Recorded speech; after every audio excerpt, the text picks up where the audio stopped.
Here is a question for today. You have to simplify the following third expression. So root 72 can be split into root 36 times by 2, which is root 36 times by root 2. And that root 36 can be written as 6.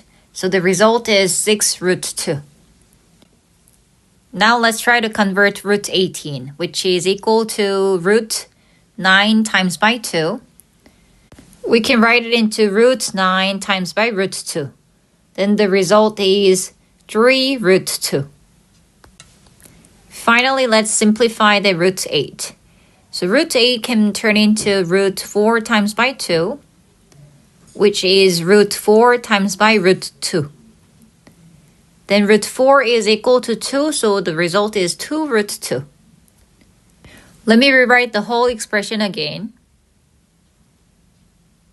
And we can just use a result to convert it. So 6 root 2 minus 3 root 2 minus 2 root 2 is the point that we have to calculate.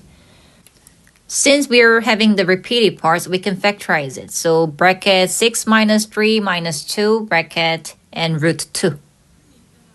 So we simply have to calculate the bracket inside, then 1 root 2 is the answer, which is root 2. So this is the answer for today's question.